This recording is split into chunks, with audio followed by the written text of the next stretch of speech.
The station where our veterans' voices are heard. MBR Talk. Hey, thanks for supporting our channel by watching and listening. Find us on the web at mbradio.us. Theme song is gonna play or not. I don't want to have it playing in the background, and I don't even know. So let's check and see if the Trench Talk theme is gonna play this week. There it is. You tuned into the Farron Dozier Show on mbradio.us, Trench Talk Edition, and Live Tour Sports. Catch me here Wednesdays at 4 p.m. Pacific Time, only on mbradio.us. How'd I do? Was that a good take? That might work. All right, good evening. Welcome to the Farron Dozier Show on KCAA Radio, 106.5 FM, 1050 AM. Also streaming from the KCAA Radio.com website and mbradio.us. We got to bless the show before we get started. Let's go. When I was in my mother's womb, I had a calling on my life to do something in the glory of God and marry it like a wife. Commit myself to his word and never be led astray. And when it's all over, when he comes, I'll be glad to see that day in the morning time.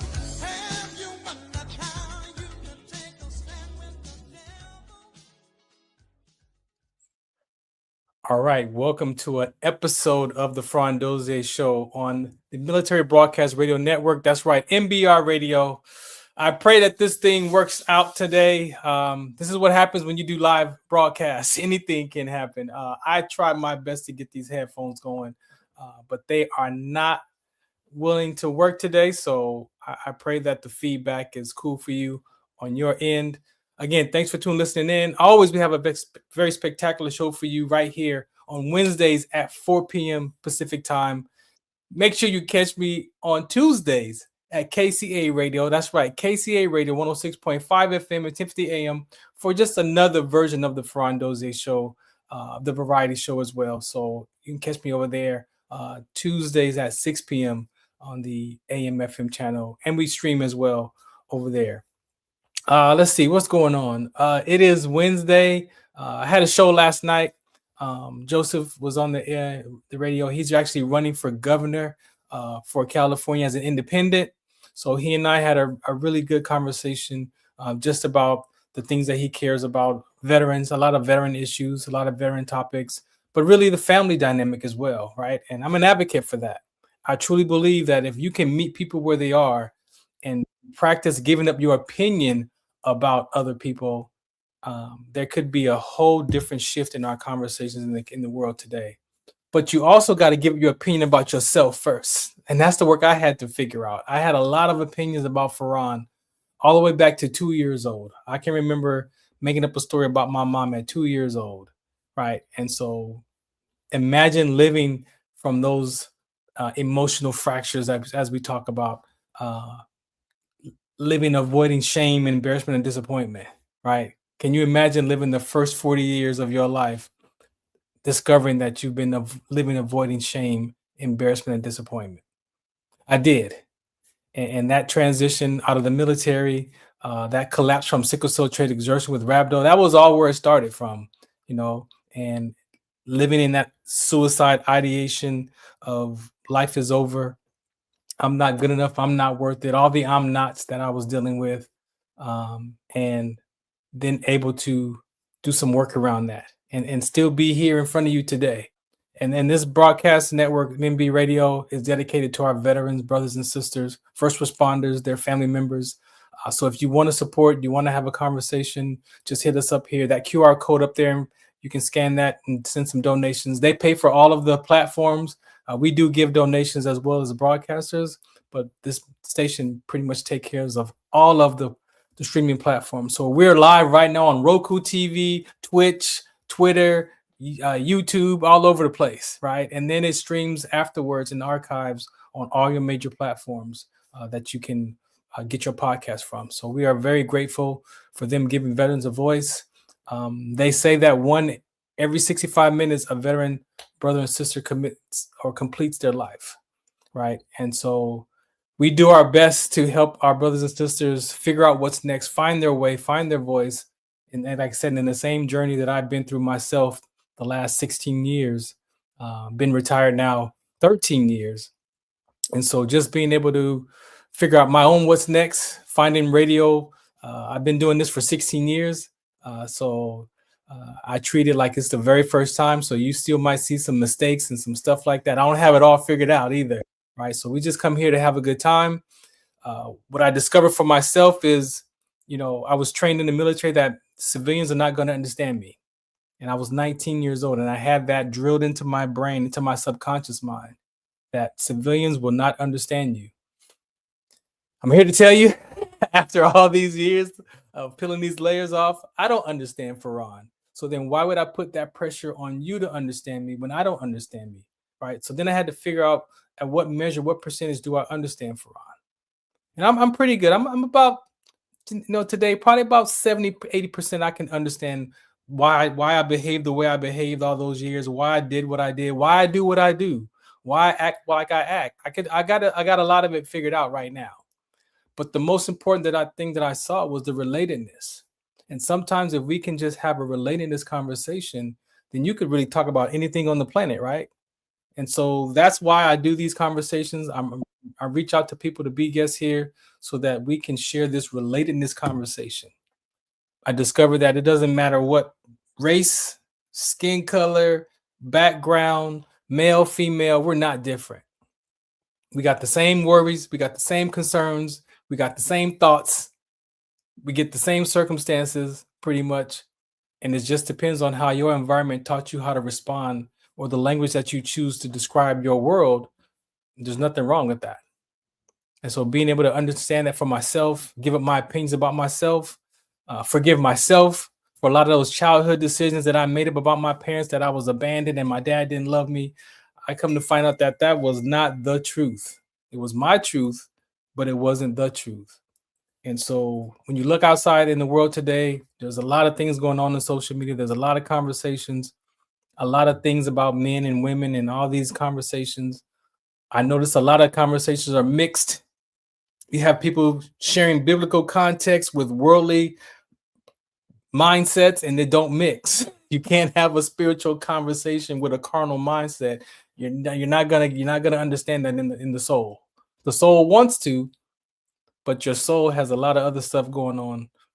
Like I said, living, avoiding shame, embarrassment, disappointment, perception patterns, memory patterns, action patterns, all stored from our childhood, bits and pieces. So hopefully today you get a chance to hear something for yourself. I've got quite a few people here on the deck today. We usually hang out about 90 minutes. So we're going to get right into it and share what we're here to talk about today. Let me see. I did want to play a song. Let me see who I got over here. Let me see if I got. Where is he at? I don't see it. Oh, let's try this one. Oh yeah, we're gonna play this one right here.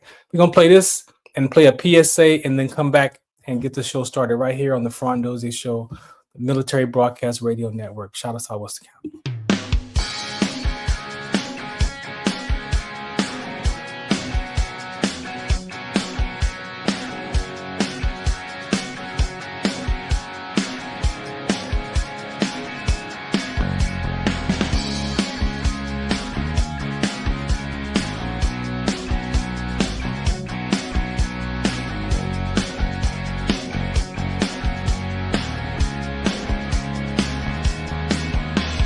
Seen her out in LA playing with the band.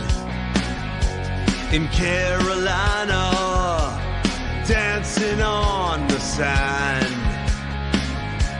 She's a star that's slipping through my hands, like the ones that fell on Alabama.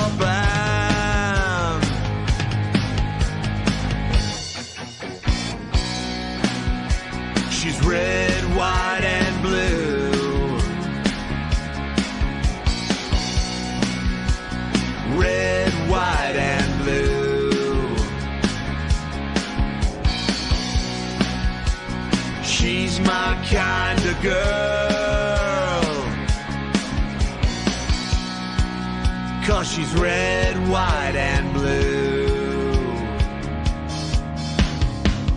Do you remember studying sickle cell in biology class? What's the Count on Sickle Cell Trait Prevention is here to bring you awareness, education, and prevention conversations around the risk factors of this inherited gene. Visit wdconsct.org. Muchos de nosotros nos vemos afectados por la enfermedad de células falciformes a diario y un número creciente simplemente no nos damos cuenta. Los impactos de esta enfermedad afectan a todas las personas y en especialmente a las personas de color y con antecedentes diversos. Estar en servicio conmigo y con los demás a medida que creamos una mayor conciencia sobre cómo identificar y dirigir el tratamiento de los rasgos de células falciformes y ayudar a las familias a saber cómo superar el trastorno de células falciformes.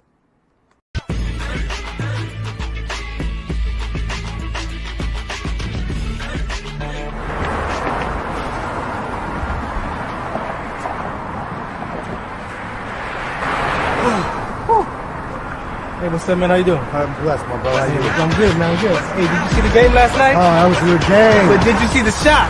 I lost money from that shot. Oh, man, that shot was cold, I man. hated it, but it was good. Damn. What's in those jeans? You really want to know? I do. Exhaustion, muscle spasms, asthmatic issues, unexpected sickle cell trait crises. Damn. Are you serious? When I was young, I found out I had sickle cell trait. My mom's told me, but I ain't have no knowledge of it. But when I got older, I had a child, and the doctor told me my daughter has sickle cell trait.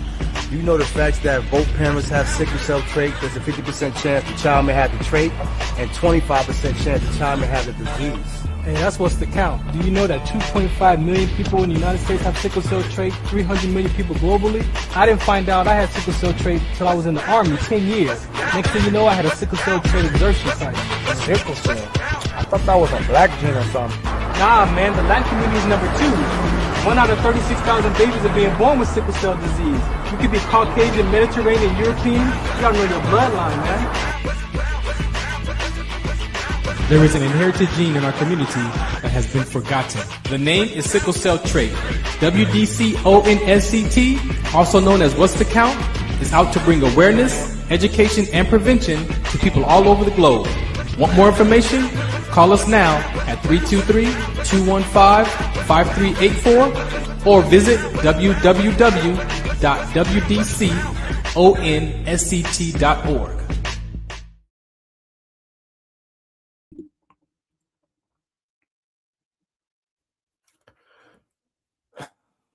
All right, welcome back to the Farron Dozier Show. I'm going to bring up DRock first. He was the one that helped me put this conversation together today, man. Let me see where you at, bro.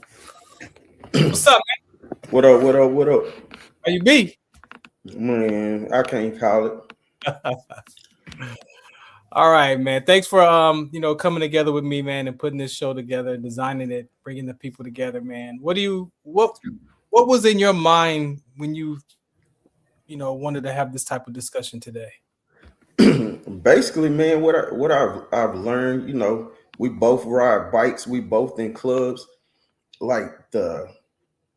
and I just wanted to bring back like what's been missing on the motorcycle set, like the perception of like what it is to be on a motorcycle set. People they got lost in like what it is now and what it was designed to be.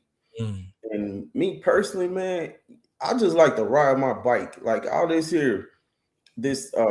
positioning and jockeying about titles and stuff like that, like that takes the fun out of it, like the politicking and stuff like that. I understand there's politics and everything, but why do we spend so much time doing it? I said, back in the day when people was coming back from war, this is what they did to like, wind down to keep that unity that they had when they was in the military. This is how they bond.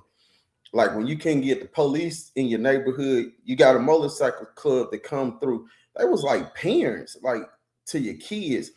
Like a lot of the motorcycle members were people that they looked up to and stuff like that. But I think all of that got lost. And to be honest, like I was just talking to OG Blockhead yesterday, And I was telling him that I really like what Dahuru do every year, because they have this event. It's called a Kids Sneaker Ball. And like they bring the kids out there and let the kids have fun. Cause when we go to these motorcycle sets, we take away from the kids. And he made a good point yesterday that I didn't even like realize myself. Like your kids see you put on this cut, they see you walk out that door, they see you come back, but they don't understand what you put into this. But what I seen from Dahuru is what they put back into the kids, and I love that. So I really don't have that much to say. I just invited the heavy hitters that I knew, and I just want to sit back and see what they got to say. It's always a learning moment when I get to talk to Blockhead. I get to talk to, I call him OG Blockhead. OG Blockhead. Dazzlin from Bling Devas. When I can't figure it out, if I can't get you, them the two I call, man. I'm gonna let them take the show, man. I'm just here to I appreciate, man. And again, it goes back. You said some key points that I hope people are listening. For some reason, man, when we get these titles, there's a power trip. There's a power, and it's not. I don't think it's always a negative conversation or a context. I look at it sometimes like there's pressure that comes with titles too, right? But what people don't understand is if you already dealing with something or lacking something within yourself, and you need that cut or you need that position to make you feel some type of way, I believe that's kind of where it gets the water gets muddy, man, and people lose themselves. And again, I could see, I've been the president of my company, club before, and so just looking at that, for going from secretary to vice president to president, there was a shift change, right? A level of responsibility change, and so I could see why people could lose sight of that, of themselves, with the pressures of the position as well. So what do you think about that? Well, me personally, I like I said, I come from the old school. I like to talk to the OGs who did it before me. You remember when we came up, like they say, it take a village to raise a child. Now you can't even touch nobody's child. You can't speak to them. You ain't my mama. You ain't my daddy. Them type of kids, I don't even hang around, because I be wanting to move furniture and stuff like that, and I can't move furniture with other people's kids. But right. I think people get lost in the titles, because I came from an era where the OG used to tell me, when you get a title, you're not a member anymore. You become a servant. Like you're there to serve your club. Your club ain't there to serve you. And he always told me the president is the greatest servant of all. And like I got to the point, I've been the president of a club for 24 years, like 2 different clubs, but 24 years. I'm to the point I enjoy like being a regular member. I still get the calls or whatever, but I get the calls because of the respect and what the foundation that I laid out for myself. But I invited TQ, who started the Nevada Thunder Guards, and he gave me the opportunity to be his VP when he opened it up. I've been hitting him up on his line all day. He in class, but he said he's gonna come on here. But I told him, man, you need to get your flowers, because if it weren't for you, I wouldn't be here. Right. No disrespect, but OG Blockhead, he was lobbying for me too. And I love Dahuru, man. I man, turn it over to them, man. I'm here to I'm just here to listen. I got it. I got you. All right, we're gonna bring up one of our main guests today, Shannon. How you doing, Shannon? Hi, good evening. How are you? I'm amazing. Thank you for having me. I appreciate it. I've been, I'd say, a long-time listener, sometimes caller. I met you a couple years ago when DRock asked if I would get involved in the suicide awareness and prevention ride here in Las Vegas. I met DRock like back before COVID. I met him before that, but we kind of got involved in serving our community together around Juneteenth. And, I didn't really know anything about Juneteenth. I really never heard anything about any of that. And so I got a really amazing education from my good friend and somebody that I respect, DRock. Um, I've never been a veteran. However, my kids' dad was a Marine for 21 years. My oldest son served as a 4-time combat vet and came back, pretty squirrely. And he's been out now for a little over a decade, and he's doing amazing.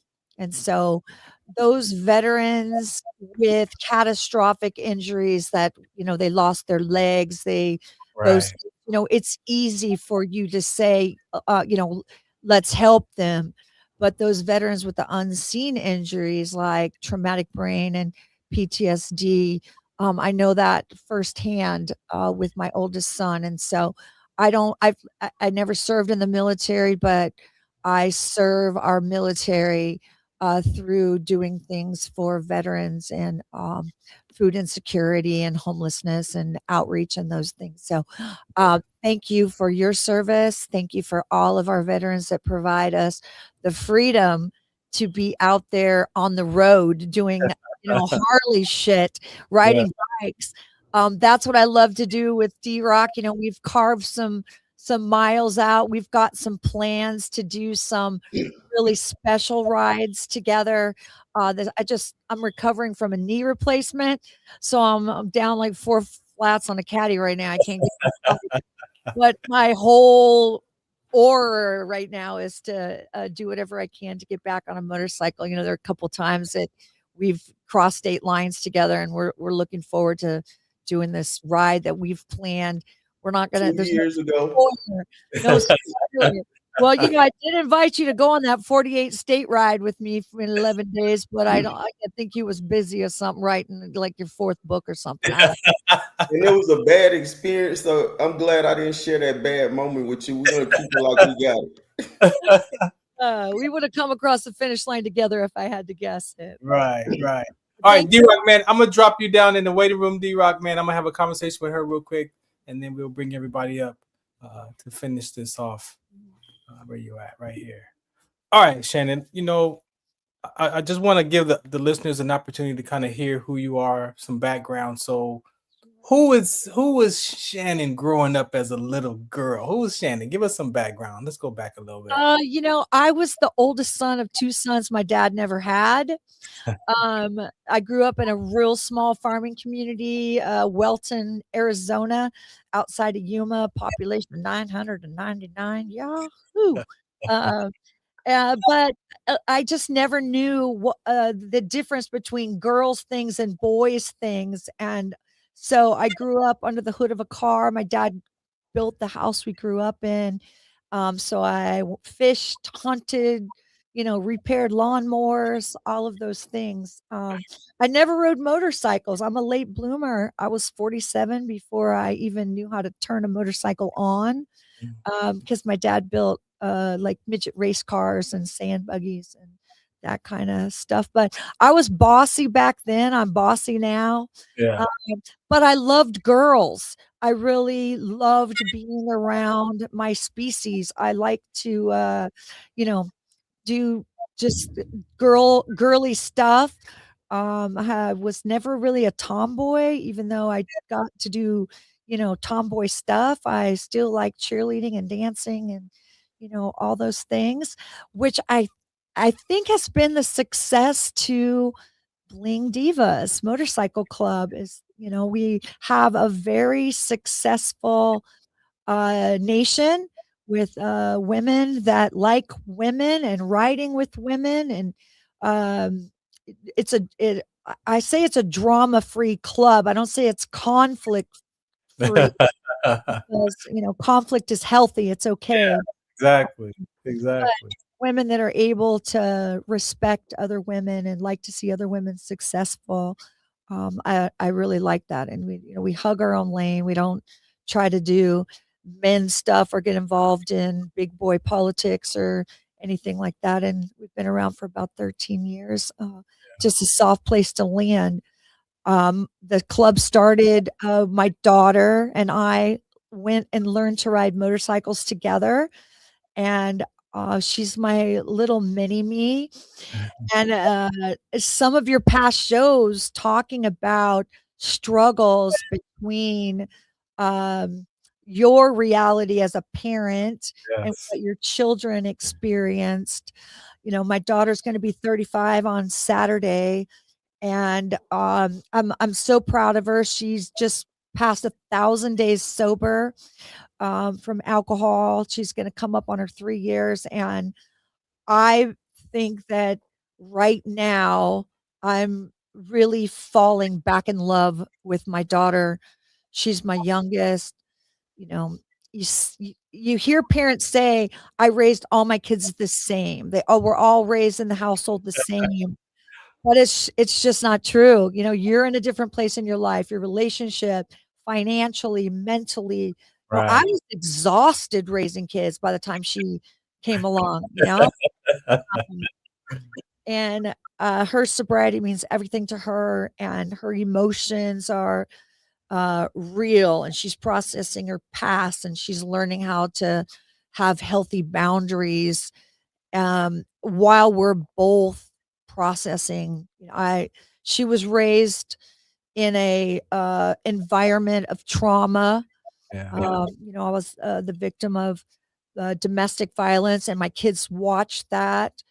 And you know, I can't defend or explain the impact of how it affected her, but I can acknowledge it.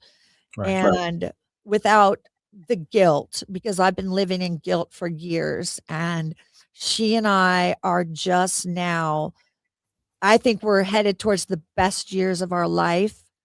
And I'm, really looking forward to it. And I appreciate that you bring up those topics, your own experiences as a child, and how it shapes us as adults. It's real, and it's Yeah. powerful. Yeah. Thank you. You know,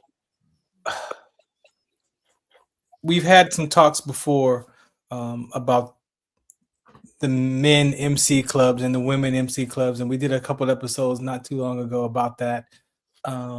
What's your perspective or interpretation of that relationship when it comes to the different MCs of the men and women? So I'll open it up by saying, with great respect to my big brothers, I mean, we're a standalone club. We're not a support club. We never have been. We go where people are happy to see us, and we'll roll out any place that people are not happy to see us. And the East Coast and West Coast, there are some differences, even at the 1%er level, of how they handle social clubs and how they handle women MCs. We are a women MC. We rock an MC cube. We don't claim territory. Our bottom rocker says, "Bling it on." However, we have been blessed by clubs that like what we do, and what we do is ride motorcycles. We everyone in the of our club, they ride between 10 and 25,000 miles a year. Wow. We are ground pounders. I was just out in Vietnam riding bikes for a couple of weeks in November. I've ridden in 49 states. I'm looking forward to getting out to Alaska this summer. Um, I think we've been blessed with a lane of our own, and we hug that lane. We like I said, we don't get involved in stuff that has nothing to do with us. That big boy stuff is not that's not our lane. And I think our success has been that they just didn't know what to do with us, because we're out there riding motorcycles, which is what motorcycle clubs is all about. Although people asked us a million times, when are you going to have a clubhouse? Well, you don't have a clubhouse because that's where you be every Saturday instead of out fellowshipping, side by side marking miles. So again, we're sparkly. We wear white cuts. We wear pink. When we were trying to pick the colors, I said pink and black because who's going to have a problem in the inside of the set with us wearing pink and black, and by design. So Bling Devas is the acronym. Bling is not about Swarovski crystals, although we have fancy bikes. We really do. We have fancy bikes, but Bling is about being beautiful inside and out, loyalty, integrity, no effing drama, and the G is for giving back in the community that we ride in. And we use motorcycles to do community work. I mean, if you play golf, go play in golf tournaments to raise money for, whatever it is that you are called to. If you play tennis, whatever it is, we use motorcycles to do big raising events. And our two big categories is food insecurity around our children. We have a big peanut butter drive every year. We work with community outreach for those, and then our veterans. That's who we are, and that's where you'll find us, just out doing it on motorcycles. Thank you for sharing that. Very, very important for people to understand that, to hear that, coming from you. Before I bring some of the other guests up on the deck, I do want to touch on, I'm an advocate for sickle cell trait, a lot of chronic illnesses, a lot of things that you mentioned as well. But, you personally, other than the knee surgery that you're dealing with, you also deal with some health. And I believe that, at some point in our life, we're all going to experience some type of an affliction, some type of a thorn, something that's going to, have our lives, looked at like my health, like of all things, my health. So, experiencing your affliction or your thorn, you want to talk about a little bit about that? Sure. I say that I have lupus, but lupus doesn't have me. Yeah.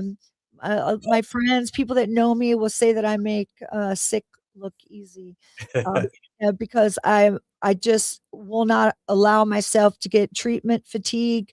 I use the fact that if I stop focusing on my health, that I'm not going to be able to do the things that I want to do. I have friends that have lupus and autoimmune rheumatoid arthritis, those things that I am plagued with, just chronic pain, and they are wheelchair bound, they're homebound, and you see me out here running, 48 states in 11 days.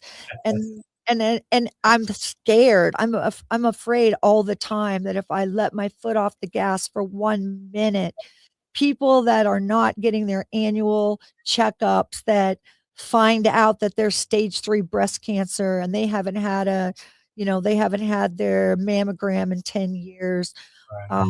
My honey found out that he had prostate cancer because he had a motorcycle accident and had a raised PSA blood test in ICU.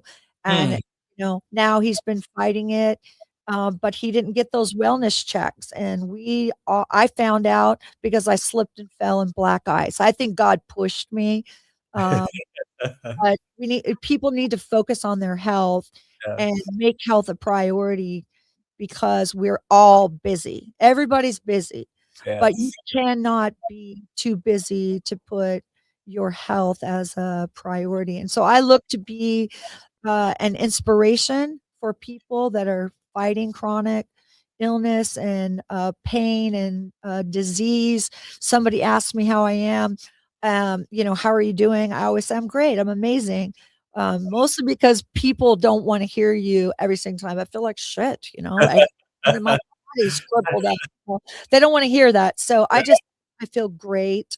And it's not that I'm suffering alone, but I think that half of the battle is a positive attitude and a positive outlook. And when you have that type of energy that you put out there, you're just going to feel healthy. You get up in the morning, you take a shower, you put your clothes on, and it might take you a little bit longer, but you just feel better. And it's hard for some people. It's hard for people suffering from depression and anxiety. And the world is so hard right now. Yeah. And if you're listening right now and you're struggling, my phone is always open. I'm here to try to talk to you about how you can feel better about yourself. You know, I know you have a great connection like that, but Yeah. No, yeah, thank Yeah, no, I appreciate that because I share with my veteran brothers and sisters when I'm out speaking. I almost put on that jacket of a disabled veteran. Like I was, as soon as I put it on, it was like I had this weight, and I'm like, well, I can't do anything anymore. I can't play basketball. I can't ride my motorcycle no more. And I was literally gonna just start getting rid of everything because I couldn't. I felt like because I'm disabled now, I can't do anything. And I saw this one guy riding his Can-Am Spider with a wheelchair attached to the side of it. yeah, And he pulled up, dropped his wheelchair, jumped off, and I was like, wait a minute. I was like, hold on. If he could ride with no legs in a wheelchair, I absolutely. could ride. Yeah, And I so got my little walkers right over here. I'm all cutted up front, but I got breakaway sweatpants. And you can't see below. But yeah, there's a Soldiers for Jesus. His name is Wheels, and I've ridden behind Soldiers for Jesus out to Sturgis a few times, and when I watch Wheels out there, he's paraplegic, and he's the same. He's got a Harley trike with a wheelchair thing, and he gets out and he swings his legs over and he pulls his wheelchair out. And I think to myself, man, I'm not complaining about shit. right, right, no complaint. Nobody's tired, nothing. Let's help Wheels get something to drink. Right. But I will say to the listeners, and even for you as family members of people who are dealing with, health complications and chronic illnesses, sometimes when people hear those diagnoses, they digest them and they take those diagnoses on. And that's what really hurts us the most because we start living from that diagnosis. Yeah. But our mind is powerful. Your brain, your subconscious mind will look for evidence to prove to you that you're not good enough, that your health is deteriorating. So you've got to have your spirit being, leading your life so that you can combat those thoughts and those emotions. So thank you again for sharing who you are and what you've been up to. Thank you. Thank you for opening that conversation. I really appreciate you and your platform and allowing me to be on tonight. Thank you. Yeah, thank you. Thank you. All right. So we got some people in the building. Let me bring up DRock back. All right, man. So I got Blockhead is here. I got SAT. I got NYKON. Nikon is here. Where you want to start, man? Blockhead. Blockhead, what's happening? What's going on, brother? How you doing? Oh man, everything is good. How you be today? I'm all right. Yourself? I'm good, man. Thank you for hanging out with us, man. I appreciate your stage and your platform, brother. Appreciate you. When DRock reached out to you, man, about a conversation to have with us today, what was the first thing came to mind for you, man? I was like, first of all, anything for my brother, right? It's very seldom that I can call somebody my brother and really mean it. And then at the same time, I know this man, just like this man knows me. But then on my other side, I was like, I don't do interviews and TV and all that other stuff. You know what I'm saying? So I had mixed emotions, but at the same time, it was like, if it's for the better good of what my brother's talking to me about, then let's get on. Yeah. All right, DRock, man, I'll let you, which direction you want to start this conversation off with, man. Nah, man, this your show. I'm here to listen. I just brought out the heavy hitters, man. All right. I'm giving you a chance. All right. So DRock, man, you've heard, a little bit of Shannon story. You've heard DRock come on at the beginning of the episode, man.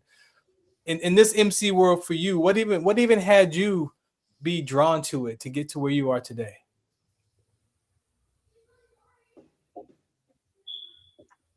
Did you hear my question? You frozen? Is it? You there, Blockhead? I'm here, brother. Yeah. So tell me, what had you even get into this MC world, man, for you? Well, I come from a family where, we would say we was raised by all women, but the men that were there, they did nothing but drive big rig motorcycles. So I was raised around it, from everything from riding on the back of the bike with my grandfather to riding in the sidecar. You know, that was like some of the most amazing things. And then I told him I want to ride. He decided to help me build a mini bike, and that's where it all started. Oh, the mini bike days. I remember those days. Yeah, right. Riding up and And, down the street in the mini bike. yeah. So other than that, just coming from Los Angeles, California, where I've seen a lot of the clubs from everywhere, I just always felt like I seen OGs and then other men being men amongst men. It was like a men's club, and that's what it is. The MC is a men's club. And when these men get together, I don't really see a whole bunch of bickering and violence and backstabbing and stuff like that. So as a youngster, I really appreciated that and I liked that. So I was like, okay, that's cool. But life has its twists and turns. I didn't really get a chance to get right into the bike set and riding a bike and all that other different stuff. I ventured off, but eventually came back to it. And I mean, like DRock was saying earlier, it's not the same nowadays. And I really feel like it's not the same nowadays because it's just like at home and at school. I don't really understand what's going on with the youth these days, but it's a lot more disrespect. They have no respect for their elders, first of all, and then they have no respect for authority. So, with those two things being said, if there's no respect for elders or authority, who are you respecting or who are you going to respect? So then when you join a bike club, you come in there with that same energy, and it's like either it's going to be my way or no way. Well, brother, this way has been going way before you was born, so how you going to change it? So that's where a lot of the disruptions is coming from now, I believe. Yeah. No, I appreciate that. And me being an advocate and definitely doing a lot of healing with my own family and my own parents. I'm 55, man, and my daughters are 28 and 32, 33. So I don't know what happened between my age and that 90s generation, man. I don't know if I missed out. Did I miss out on something? I look back and I'm like, the only thing that was really going on was smoking weed and Snoop Dogg and like those kind of things were happening, man. But I don't know what that phase of entitlement came from. I believe it came from just what you just said, a word itself. Words like entitlement, toxic, emotional damage, all this other different stuff. It's like these kids live off these words. When we was growing up, some of those words weren't even used at all. And then everything that we went through as a kid, it's like emotional damage. Do you even know what that is? Okay.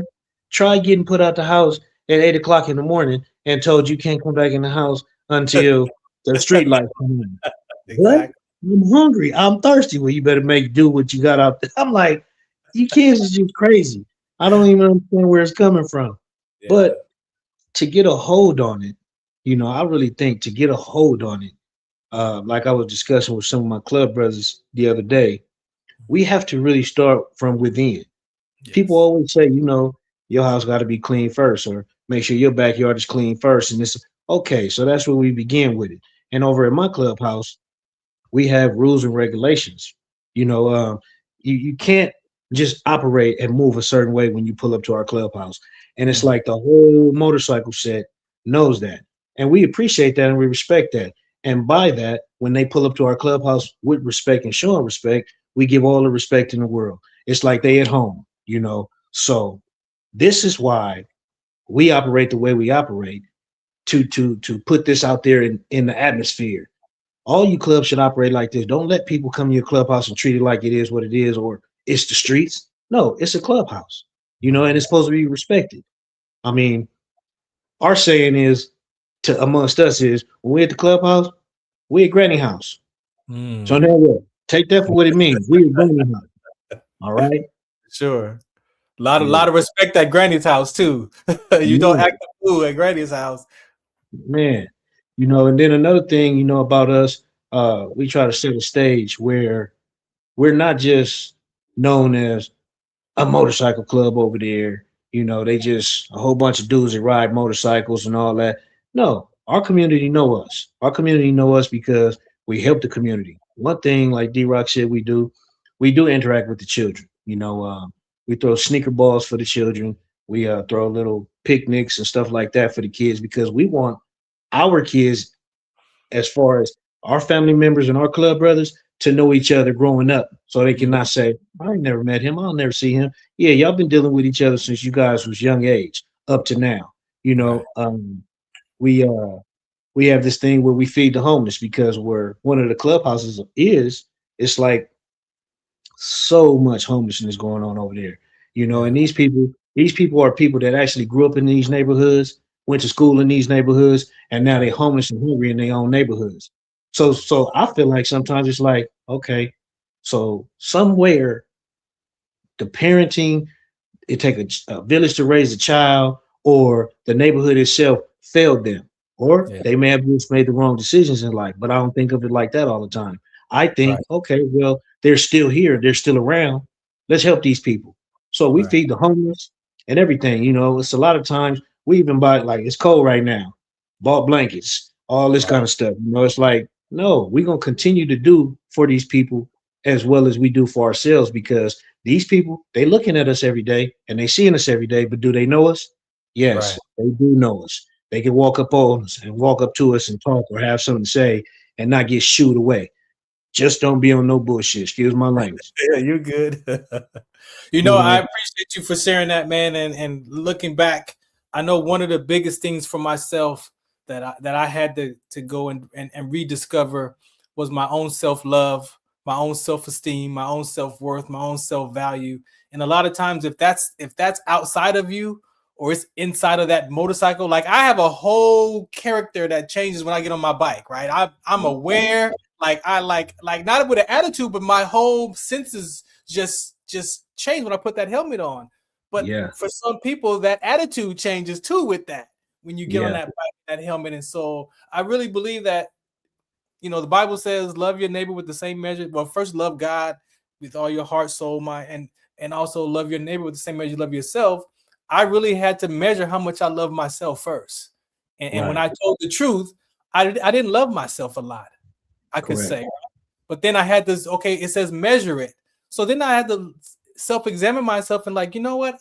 I do love myself at least 80% of the time, right? So then once I embrace that, then that's all I can give you. I can only give you 80%. I can't give you 100%, but then I can't now expect you to give me 100% of your love either, right? Of whatever that is. And that 20% that I don't love Farron is not back on you. It's still on me to figure out what's wrong. What am I still dealing with that 20%? And for me to work out that 20% to lower it from 20 to 15 to 10.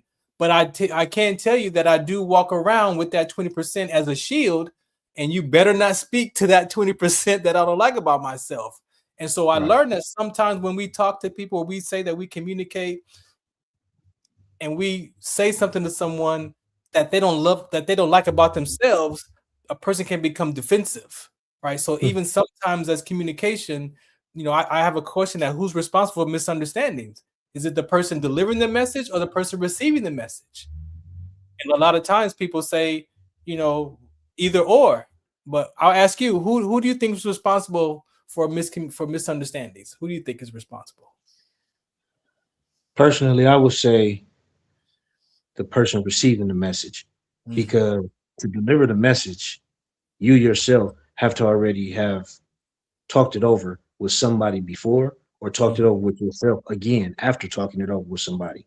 So you got the message, and then if you're really with yourself as one, you give the message to yourself first before you start trying to deliver it. So now you went through it, you've measured it, and you own it. Okay, so this is my people. Let me go ahead and give them this game right here. Let me lace them. And the misinterpretation or the ignorance of, oh, you just on that. Nah, brother, it's not that. I'm just trying to give you something good, So I would think that it's the receiver of the message.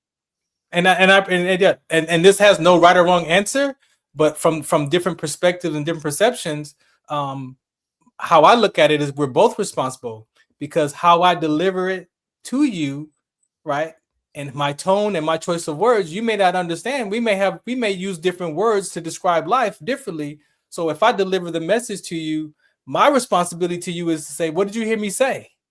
Correct. Right? And you can regurgitate it, look in, and maybe use your words. And then if you give it back to me with what I said, then now we're good. But sometimes, even as the person delivering the message, we might deliver it in a way that that person is already listening to react to us versus listening to the words that we said.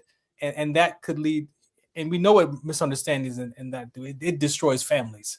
It destroys friendships. And so the ability for, we say we love to communicate and listen, but do we listen to react? Or we listen from defensive, or am I listening to you from that piece of that self that I don't like about myself, and I'm waiting for you to speak to that, right? And if you do, I'm already defensive, right? And I believe that could be some of our human flaws that we deal with, that carries over not just in our MC world, but just going to the grocery store, just going to shopping center or whatever that is, with our own family members, that there's something there that gets in the way of that communication, man. But I appreciate you. Like I said, there's no wrong answer to that. It's not. And a lot of the times, just to add a little bit more, I find myself, like my grandfather used to tell me, you have 2 ears and 1 mouth for one reason: to do more listening than you do talking. So when somebody is telling me something, I'll really just be listening, man. And sometimes they like, did you hear what I said? Yeah, bro, I'm just processing it. I feel you. I understand. So that's just me. Yeah, no doubt. I appreciate that, Blockhead. Thank you. Shannon, anything you want to say to anything Blockhead had shared? Or I think that when you're talking to somebody, you really you don't know where their brain is, what their background is, what they went through that day. And I don't pull any punches. When I speak to somebody, I try for them not to, I don't use sarcasm as a way of conveying anything. I think that messaging is misunderstood. I can be very candid, but still be kind.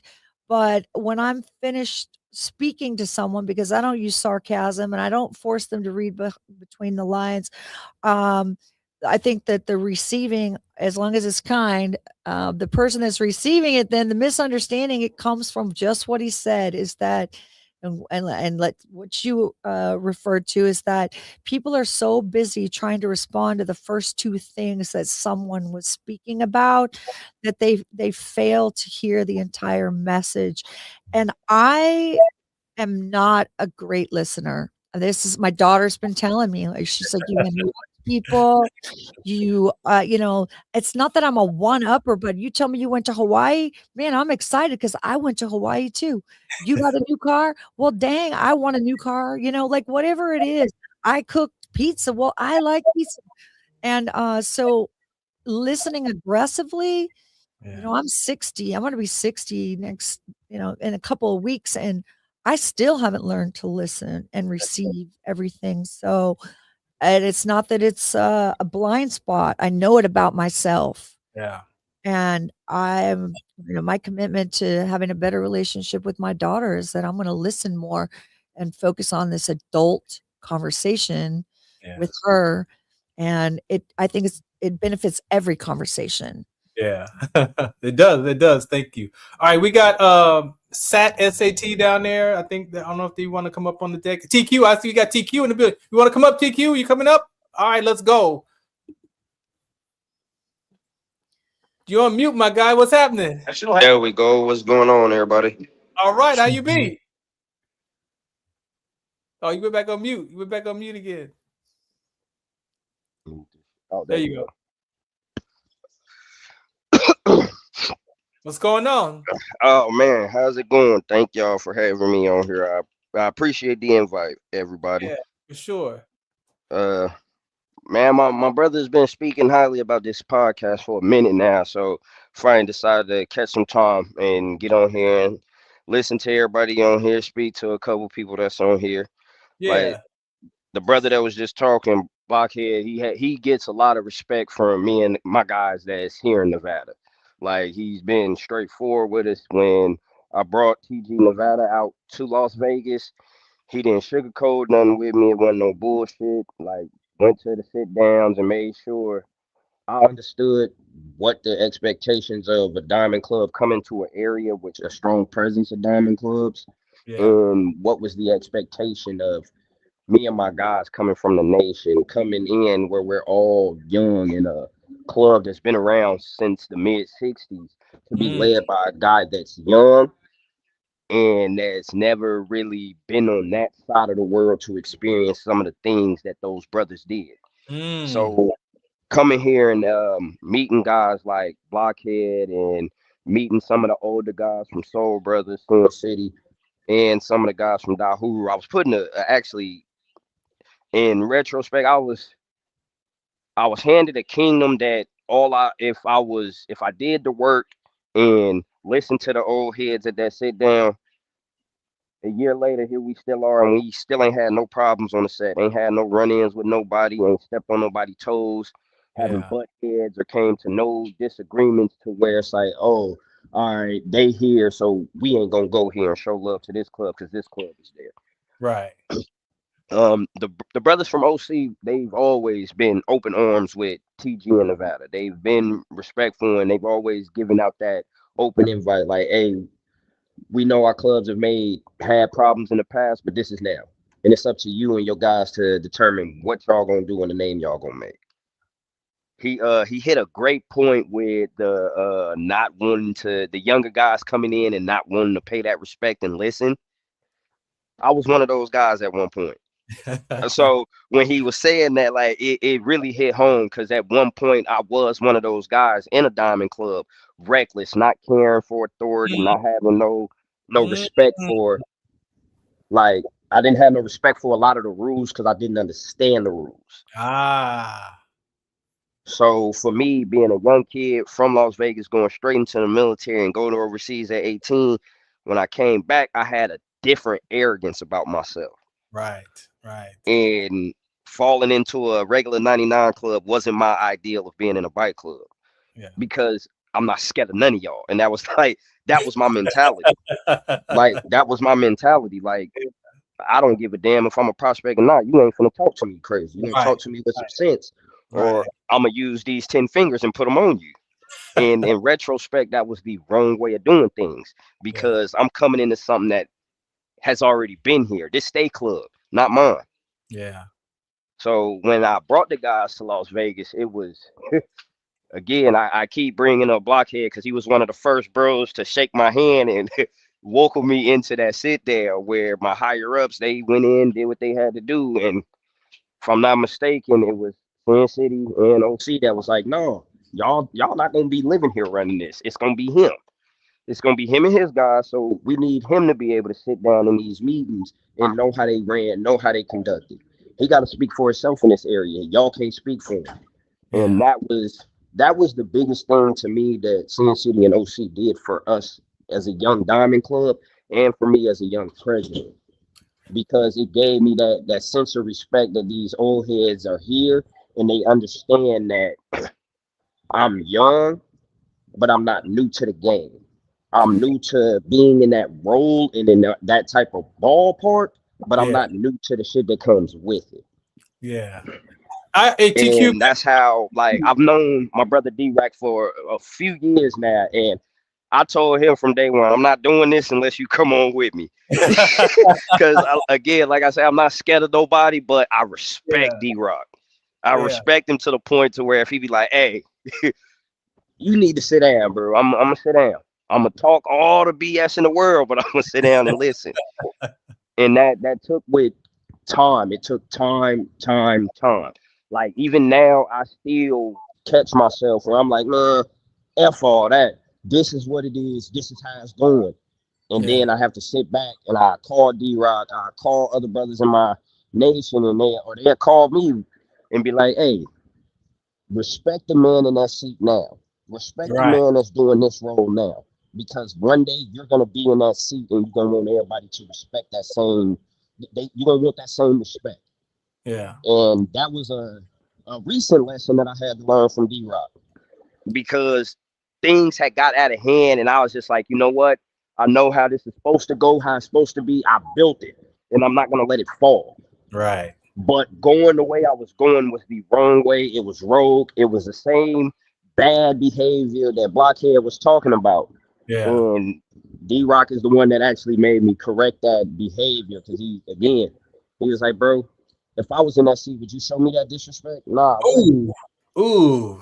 I put my life on the line, my rags on the line every time when that brother speaks. Okay, so why ain't you showing him that same respect? He's not listening to nobody. So what? That's the seat. Respect the seat. You got that. Yeah. So it was starting TG here was not an easy thing.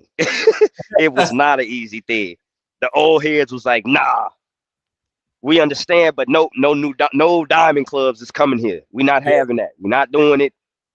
No. Get down with somebody else. Yeah. Can't do that. This is where I belong. So I went to Arizona, and that's where I became a Thunder Guard. And once I became one, as a diamond, I'm from Las Vegas. You can't tell me I can't come to my hometown. But there was a way of doing it, and the way the old heads had it set up when me and my guys came. In 2023, it was just me. I didn't move around with no rags on. I had a plain cut vest for a minute. Then I'm like, you know what? They see my face all the time. They know this face. They may not know the name. All right, I'm finna start wearing my rags and moving around. I moved around amongst only clubs that really dealt with my club. And then I'm like, you know what? Nah, I can't keep doing this. It's 2 years into this and I ain't got nowhere. Ain't nobody messing with it. Ain't nobody dealing with it. I'm finna go on the black set for real with my rags on. I wasn't outside 10 minutes before I got a call from an OC bro and was like, hey, man, y'all setting up shop? What you doing? Nah, I just live here. Oh, well, you know, you either going to have to be a nomad or you got to open a chapter here. You can't be here longer than the XY time with another state rock on. It don't work that way. All right.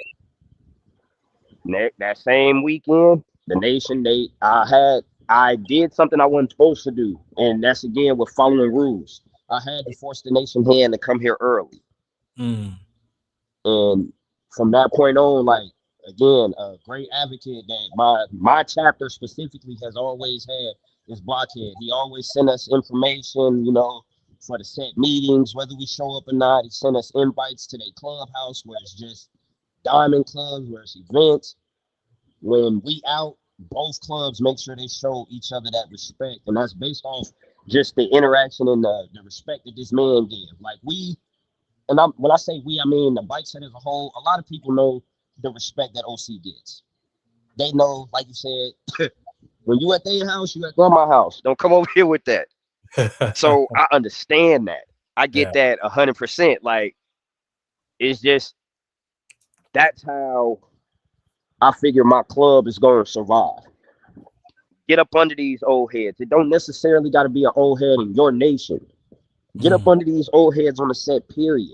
Because somebody in your nation may not have experienced what you've experienced, but an old head in another nation has been through those exact same things, and he can talk to you on what not to do or what to do so you don't go down a bad road. Yeah. Like, even with me being an Army vet, there was a lot of things I struggled with, and DRock was a strong advocate. Bro, you're not by yourself. Regardless of how you feel, what you think about, we brothers, we a family, this is what we do. We pick up each other when we fall. That's why I love being a Thunder Guard so much. Because I was able to find brothers that had similar interests and similar backgrounds to me that helped me as a young man become a man and continue to develop as one. And of course, the Bling D was president. She's known me since I was riding crotch rockets to being a handful. She's been an amazing advocate for bikers, period. Like the stuff that her club do for bikers just in our county and our valley is a big deal. Yeah. So I got lucky. You know, I got brothers like DRock. I got Dazzlin over here, you know, Blockheads on here. I've ran into countless of members from Soul Brothers, Sin City.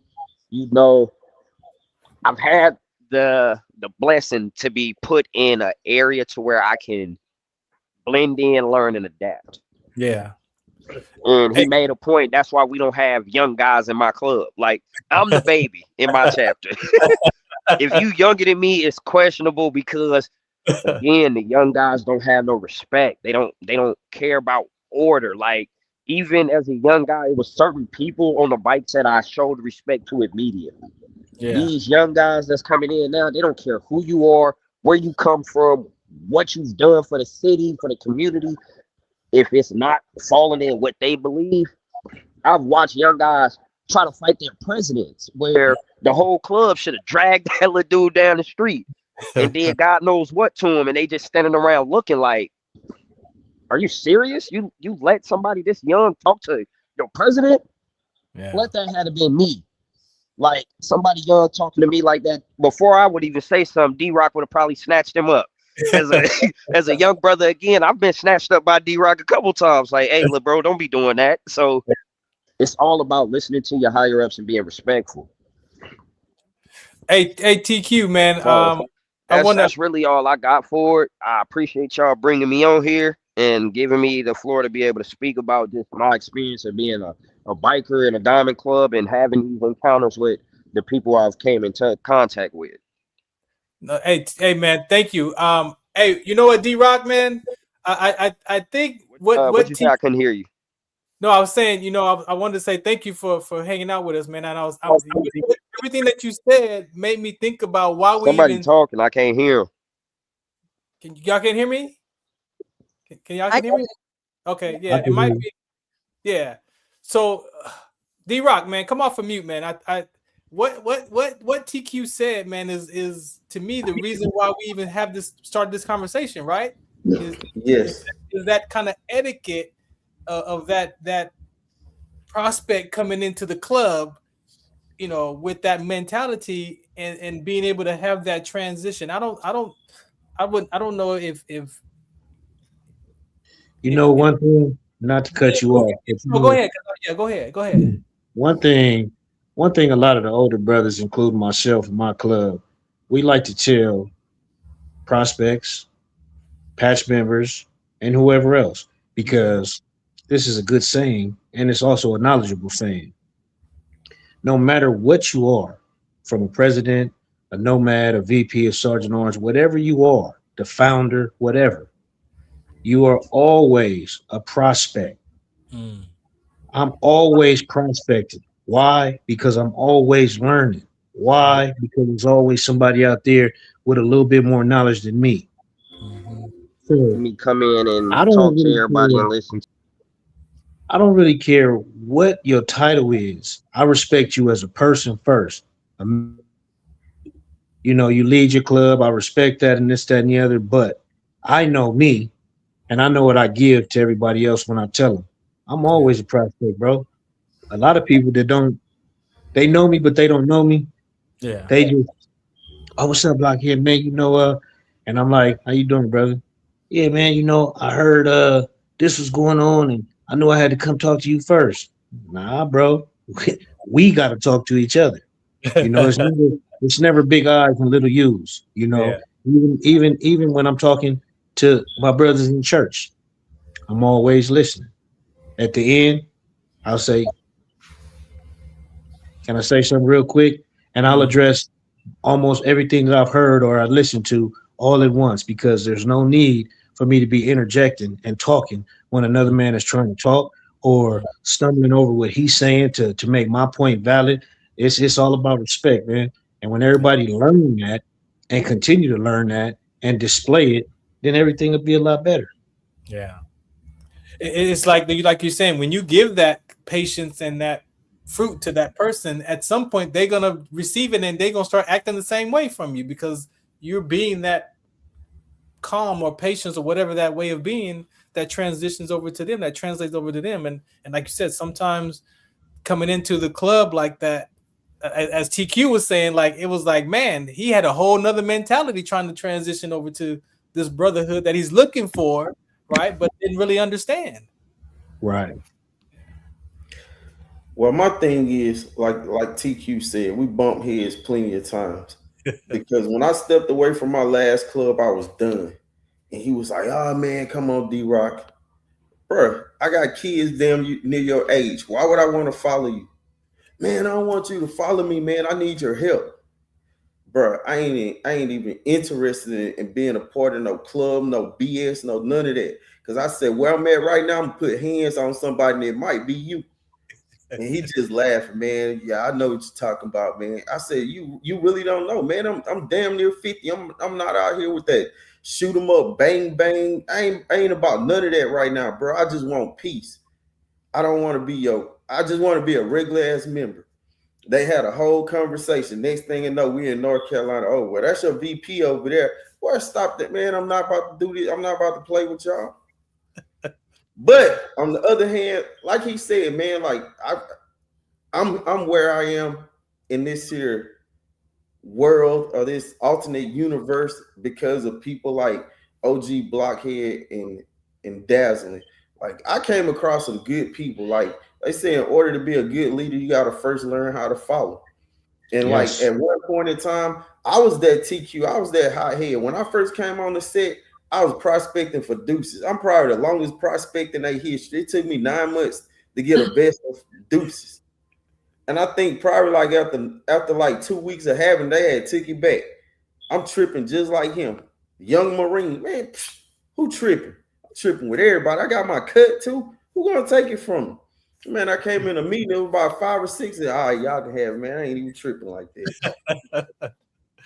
But it humbled me though, coming across people who like at the time I didn't understand, but they really had my best interests at heart. And like that made me who I am today. And I enjoy this. Shit, June, it'll be 28 years I've been doing this. I think my daughter on here, my big baby on here. Is that KK? Yes. Okay, let's before I bring KK up, Shannon, outside looking in, listen to these gentlemen share from their perspective. What do you hear? What do you want the women to take away from this conversation? Well, again, when I came on to the motorcycle set, I didn't know what I couldn't do. It's the same way I lived my life as, my dad's oldest son. I didn't know that there were things that girls couldn't do. And so when I've got girls that have been around the set for 30, 40 years. My one of my founders, Fireball, she's been married 13 times and 10 different outlaws. And she would tell me, you're going to get us hurt. You don't know what we're not safe. And I would say, come on, we're going to do this. And I just surrounded myself with big brothers from diamond clubs. I paid respect forward, and I just was a sponge. I just listened to everything, and I'm a lifetime learner of the MC culture. And so I try not to step on anybody's toes while kicking doors open for women. And the conversations that I have with DRock about, stepping into what your elders are trying to put you in. They see something in you that you can't turn it down. You have to just look in the mirror and say, why do they want me to lead this organization? And we spend some time sometimes on the phone for for hours. And my leadership comes from corporate America. I was blessed that I got to learn a lot about leading people and organizations, and Blockhead, he said it, man, you got to have a prospect heart. You as a P or as somebody that's been around the set for a long time, you should be serving those that are under you, and everyone in your organization deserves a voice.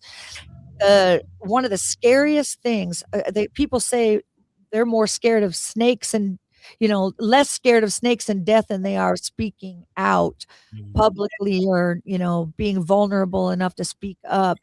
And so as a leader, I have always looked to the quietest one in the room and given them space and asked open-ended questions to give them a voice, because it's always the ones with the big mouths everywhere you go. They got something to say. And when you can challenge those in your organization that they got a lot to say, they're just afraid to open their mouth. And when they do, they sometimes have some real nuggets there. And if you are in a leadership position, you cannot lead with your ego and with your pride. I listen to people like Blockhead and some of my Mongol brothers, and that have again allowed me to have a Las Vegas tab. And that was 10 years in the making of paying it forward and not getting involved in stuff that I didn't belong in. Women don't belong there. I respect that it is a men's world while trying to live the lifestyle. Just riding bikes, having a good time. I don't want to say fuck the government, fuck the police, but my life revolves around civil rights. Yeah. I work hard. I work for a law firm that we're not afraid to sue the police. If your amendment rights are being violated, that's what I love. That's why I got involved when it was early on in the Save the Patch and motorcycle profiling, and I saw it, and I saw it happen to myself with my associations. I lost my job in corporate America from my associations in the motorcycle club. Pictures of me at events that were sent to Calabasas, California, and then something happened at one of my events where one of my staff members didn't feel safe because there was some shit going on that shouldn't have been going on, and he reached out, and I lost my job 20 years at the Cheesecake Factory over this lifestyle. And all it did was make me want to sink deeper and fight for anti-profiling and right to modify and splitting, filtering lanes, and, all these things with Biker on the Beltway and the Motorcycle Profiling Project and Motorcycle Rights Foundation. All those things is because of what I see in the set, that we really are we just had a big event at the Stratosphere last weekend, and I wasn't able to go because I'm out recovering. I'm getting messages, hey, they're asking us to take off our cuts. They're making us, they're telling us we have to turn our cuts wrong side out. And I was like, you ain't rolling up, man. You can roll out. You could drop that tent. And we were the ones selling raffle tickets for the organizer there. And I got Jared Richards. I'm like, hey, what's going on? And they started getting the organizers, and Jared, who is the CEO and founder of Full Throttle, he is a huge biker advocate. And, he had the Stratosphere leadership lined up and saying, hey, we're gonna file a breach of contract. These people are been in here for 3 hours. Now you're trying to tell them that cuts and colors are not allowed. And so, yes, I'm a female. Yes, I founded an MC. We run our program like those that I have the highest respect for. And I don't put up with any drama, bullshit. You need to know who is who in the MC community that has allowed this. And there are diamond clubs that don't like us. There is one particular club that, I'm glad you have elevated us, that we matter in your world, because that ain't in our circle, but they give us grief. They're always trying to hem my girls up somewhere, mostly in Arizona. But, again, we pay it forward, and I respect these old G's out here on the set. Yeah. Thank you. Yeah. We got some comments over here. I just want to show Amy. Amy Smith said hi. She said, just keep moving. We got a biker the host hood podcast says this, because he was talking about the comment about the young ones. So yeah, all right, we're gonna bring up KK. KK, you ready to come to the deck? Hello? She's here. How are you? Good. All right. So, you've been listening to this conversation. Give us some feedback, what you hear, for yourself.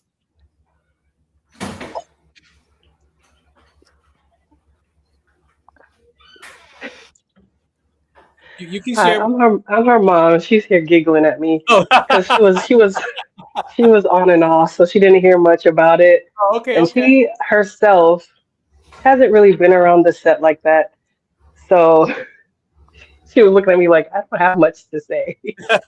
She's here on behalf of her dad, asking her to be here. Yeah, DRock was like, bring up KK, bring her up. What you want to say, DRock? She here. Man, I wanted to hear her talk. Why your face ain't on here? You always sending these YouTube videos and all these pictures and stuff. What's up now? I said, turn that video screen on. Oh. She like, not today. Not today. But yeah, I just want to say thank you to everyone who came on this afternoon. Shannon, thank you, for stepping in and sharing just a lot about who you are, just letting the listeners know. I did want to ask you, as a mom of a veteran, right? For most of us who I know I'm just gonna speak for myself. When I joined the military at 19, I joined for career benefits, travel, education, but it wasn't until after I got out of the service, after I went through my transition of dealing with life, anxiety, depression, all that stuff, and I realized that I had given my life to death. Like that, the military promises you that, and for those of us who make it, it's like, okay, then what's next? As a parent to that conversation, what do you want to say to that? So like I said, my son was the youngest intelligence chief in Marine Corps history. He's done some really amazing things. I had the director of the CIA, Michael Hayden, called me because I hadn't talked to my son for a while, and he just said, "I just want to let you know that your son is a national treasure." And when I heard that, it made me feel really great that here this guy's reaching out to me as a mom. And when he came back, my son had a lot of survivor's guilt, and it affected him in a really, really great way for probably close to a decade. He just wasn't okay. Thanksgiving, he says he went to take a piss and he ended up taking a shit because he was in a porta-john, which ended up kind of protecting him when Scott came into the compound where they were and threw him backwards, and he lost quite a few of his guys. And he came back and he had to tell a pregnant mom that your spouse isn't coming back. And he was raising again, he's the oldest. He saw the violence. He had to witness his mom, me going through stuff that no kid should see their mom going through. And he was just a little kid and he wasn't really able to protect me. And so he had codependency, and he still does, and he just took that to taking care of his troops the best that he could. And when he couldn't, it hit him. And so he got it from his professional life in the military, and then he got it now. And he has 3 boys from 3 different baby mamas, and one, he left her pregnant when he went, and he came back and got mixed up with this real crazy girl and had a baby with her. And now he's like, his life is together and he's raising a son and trying to do what he kind of missed the boat on. For sure. And I see him really sinking so much into his youngest son, trying to live with some regret with his other kids. I just try to encourage him and tell him, you might not have it all together. He's going to be 40 a couple days before I turn 60. And I tell him, you have still half your life ahead of you to get it right. Yeah. Okay. You just every day, don't worry about looking in the rearview mirror, because that's the past. The same as how we ride motorcycles, right? Look into the horizon, especially if you race, you take your bikes out to the track at all. Your mirrors are taped. That's why I tell them, just tape up those mirrors and focus on the apex up ahead, because that's where your successes are right now. Yeah. And I don't, as a mom, none of that. Don't worry about any of that. And you really have to just worry about yourself. He also two-time suicide attempt survivor. You know, God love him. He tried to hang himself in the barracks, and thank God somebody, walked in there and tried again. Just sitting by the train track, somebody saw him, and thank God he's still here. And I don't know if you ever get rid of that, but he's a successful part of our law firm here. And, he's doing great, getting great settlements for people. That's good. Money in people's pockets. That always feels good. Thank you for sharing that. Very important. I just want our listeners, our brothers and sisters here. We're not by ourselves, right? We're not by ourselves, and he's more than welcome to in the near future to chime in with us. We have a lot of fatherhood men conversations, and so he's more than welcome to chime in and he found a soft place to land in the MC world. You know, he's the national president of a motorcycle club himself, and his first solid relationships that he forged here in Nevada were with motorcycle riders, and then he became a prospect and then worked his way up to being a P and then the national P. Yeah. He loves motorcycling. I'm glad he's got his own now. To ride the shit out of mine. We got another comment here real quick from Amy Smith. My ex-husband was a detachment commander at Master Sergeant Marine. Yeah. Young soldiers that just need someone to talk to. Yeah, definitely. There's a lot of us who served, again, just with the identity crisis. And I tell people, just because we're veterans and we're less than 2% of the population that ever serve in this country, there's other jobs that are not they're similar. Athletes. I had a basketball identity, right? And so that basketball identity transferred over to the military soldier identity. Then I'm trapped with both of those identities. And when I couldn't exercise and play basketball anymore, I had no stress relief.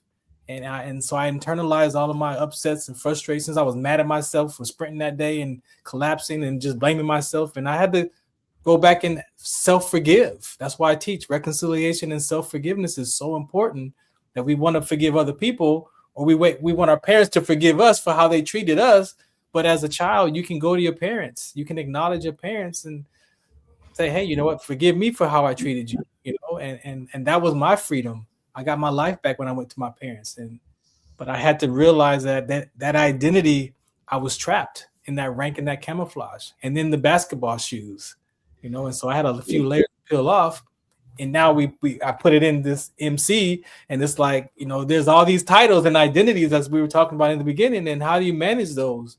If you're fractured, they're going to be expressed in that fracture too, right? So Blockhead, man, I appreciate you for hanging in, man. Anything you want to say before we get out of here, bro? Man, I appreciate this platform, like I said, and anytime you need me, anytime my brother DRock need me. All right, we're gonna hold you to that. Bling Devas, I'm a service, man. The whole is a service, and we appreciate the MC world and everybody that's in it. But at the same time, we want everybody to stay safe and stay dangerous in them streets, Yeah, and again, that's what DRock, when we had this talk a couple of months ago, he was like, man, there's some education, there's just something missing, man. And it's like, how can we deliver a conversation where people can, again, self-examine and realize that, this is a place where we want to come to and be united, even with the different clubs, but there are also levels of respect, and way we treat people that all comes together with that, and he was saying, go ahead.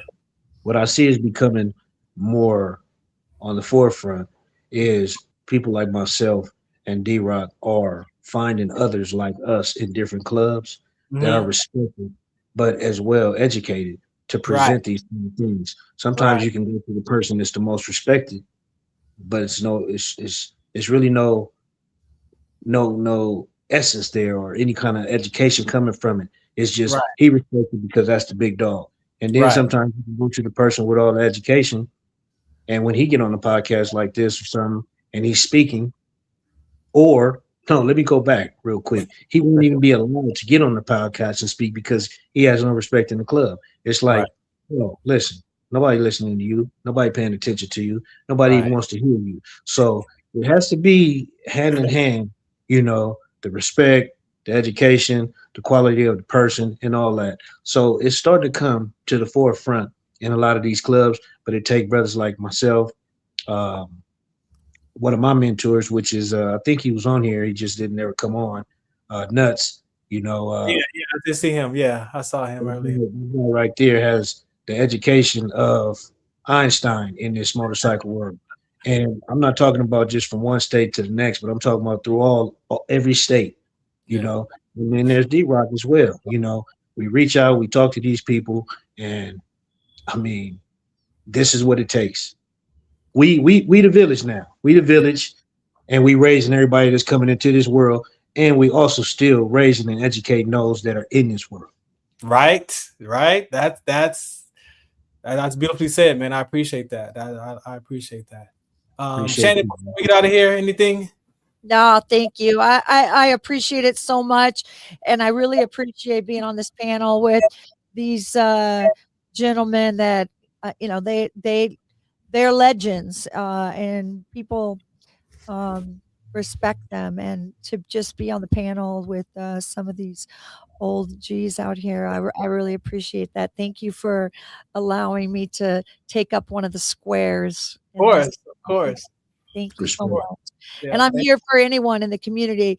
We can support you if we can help, with fundraising efforts. I have a lot of resources. And if anything else, I got boots on the ground because I'm on twos all the time. So I can, well, not now. Not right now. But soon I'll be back out there on twos. No doubt. Thank you so much. Thank you, all right, man. You good, man? Any last words? Man, I think we need to put together one of those unity rides like they had during COVID. When Southern Nevada and Southern California met. I think we need to put on an event like that and have speakers from these different clubs. Because one thing that I feel is going to happen, people who ride is going to be there, and people who really care about this culture going to be there to listen to what these here OGs got to say. And it ain't even got to be me. I just want to be a part of the organization or whatever. I ain't got to say nothing. I like on the night. I just want to see it all come together because I'm on my last leg. 28 years. I'm on my last leg. But let's have for Barstow. Let's do it. And Dazzlin, and of course you, Farron, man. We've been tackling issues for the last. We going on 13, 14 years. Yeah, man. I appreciate you, bro. It's being one Army and one Marine, man. And in some worlds they don't hang out with each other, but you and I, we defied those odds, man. I really truly appreciate your knowledge, man. Again, like they're saying, I acknowledge you for the same conversations, bro. That mental health was so important. Such a serious conversation, man. And to find somebody who served and who had the background and the education and was willing to talk about that, I needed that because now I can express myself in that conversation. I can articulate it. I did my own work to be free from those conversations. So you that you're an author. I'm not worried about being an author, man. We'll do a book conversation though, for sure. All right. Again, I thank you all for hanging out today. I'm just very appreciative to be able to share this with my military community here and those that watch this episode in the near future. It will be stored on all the streaming podcast platforms as well to watch. And hopefully another episode we can do, bring some more people on, have more conversations, maybe peel off some more layers, dig a little deeper into this next generation of MC, prospects and really, I look at it like maybe not as the same, but like the VFWs and American Legions, if we don't replace young veterans in those organizations, they're going to die off, right? And we don't want our MC to die off either, right? So we've got how do we nurture the next generation of these motorcycle club members, right? With the level of understanding, a level of communication and by educating the replacement. Exactly, right? Exactly. That's it right there. Educating the replacements, man. I like that term. We might have to put that on the next episode with you. I'm with it. All right. Again, I'm gonna get out of here. I appreciate you all. Again, thanks for the Military Broadcast Radio Network for allowing us to be a part of this platform. And just catch me again Tuesdays at 6 p.m. on KCA Radio, 106.5 FM, 10:50 a.m. out here in the Inland Empire. And then here again Wednesdays at 4 p.m. Pacific time on the Farron Dozier Show, the Military Broadcast Radio Network. Again, there's a QR code right there if you want to support us. They accept donations as well. So I thank y'all for your time. All right. Good night, everybody. All right.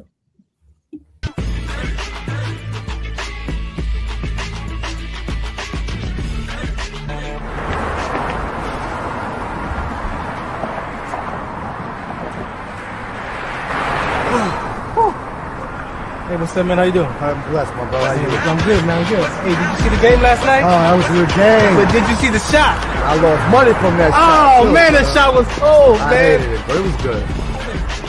Damn. What's in those jeans? You really want to know? I do. Exhaustion, muscle spasms, asthmatic issues, unexpected sickle cell trait crises. Damn, are you serious? When I was young, I found out I had sickle cell trait. My mom's told me, but I ain't have no knowledge of it. But when I got older, I had a child, and the doctor told me my daughter has sickle cell trait. Do you know the facts that both parents have sickle cell trait? There's a 50% chance the child may have the trait, and 25% chance the child may have the disease. Hey, that's what's the count. Do you know that 2.5 million people in the United States have sickle cell trait, 300 million people globally? I didn't find out I had sickle cell trait until I was in the Army 10 years. Next thing you know, I had a sickle cell trait exertion site. Sickle cell? I thought that was a black gene or something. Nah, man, the Latin community is number 2. 1 out of 36,000 babies are being born with sickle cell disease. You could be Caucasian, Mediterranean, European. You gotta know your bloodline, man. There is an inherited gene in our community that has been forgotten. The name is sickle cell trait. WDCONSCT, also known as What's the Count, is out to bring awareness, education, and prevention to people all over the globe. Want more information? Call us now at 323-215-5384 or visit www.wdconsct.org.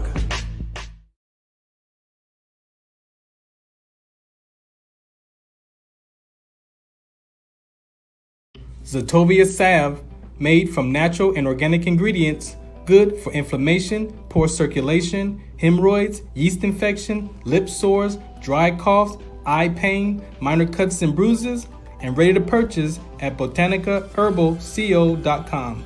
BOTANICAHERBALCO.com. botanicaherbalco.com. Life is like a duck. Tough times don't last, but tough people do. Here at Military Broadcast Radio, we're teaming up with our friends at Die Tired, the veteran-friendly music band spreading strength, resilience, and mental health awareness one shirt at a time. And check this out. Their brand new shirts feature broadcast beaker right on the breast pocket. A reminder that you can weather the storm, and you're never alone.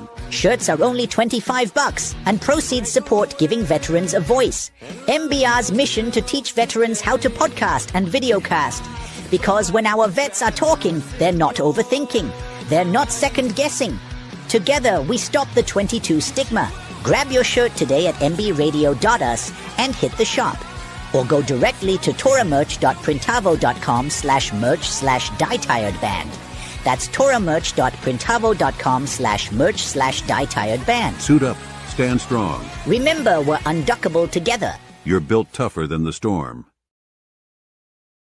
Ladies and gentlemen, thank you for tuning in to Military Broadcast Radio. As we wrap up today's show, we want to remind you that the podcast of today's episode will be available right after we go off the air. So if you missed any part of the show or want to listen again, be sure to check it out. And remember, we're here to support and honor our veterans. Your stories and experiences matter, and we are committed to giving you a platform to share them. That's right.